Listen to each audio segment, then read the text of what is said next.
wanted to return to the Australian National Audit Office's report on WestConnex. Is it something that there's been discussions on, some lessons learnt, reflections on, or is it like that it's gathering dust on the bookshelf and you think, well, we escaped that bullet? Senator, just before my colleagues start, we've taken the findings of the audit report very seriously, and we did appear before the JCPAA,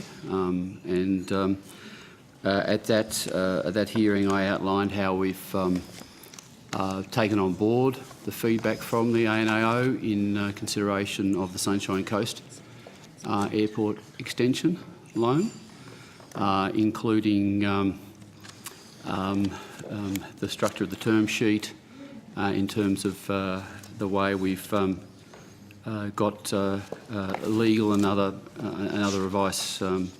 When the government needed advice on the terms of the $2 billion loan to the New South Wales government for WestConnex, first off, I just was interested, why in the first instance was it outsourced to the private sector? Why was that decision taken?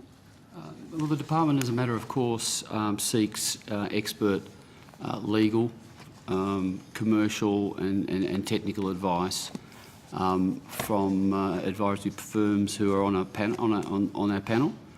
Okay. And we regularly go to the market to seek specialist advice. So you've got a lot of experience in doing that. So that's why I was wondering that, considering Allens Linklater, which is the company selected to provide advice on the terms of the $2 billion loans, promoted the deal as a new model for public-private partnerships in Australia and, to further quote from them, support private sector debt co-funding and provide a platform for future private sector equity investment.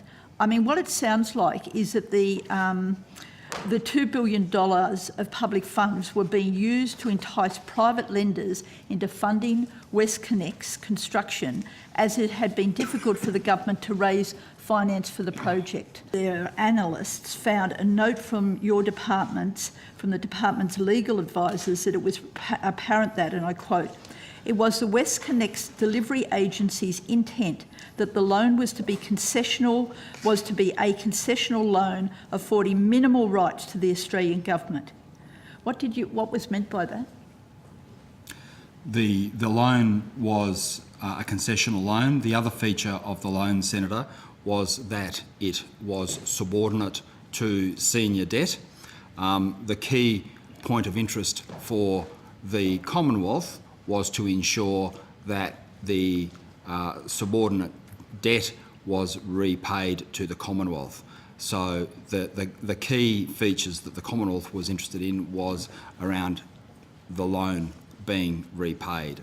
Those measures were ensured and those arrangements are currently in place. Are you aware that Leighton's, a major contractor with WestConnex, is still under investigation at a domestic and an international level for bribery, and these investigations have been ongoing for 4 years, since 2013?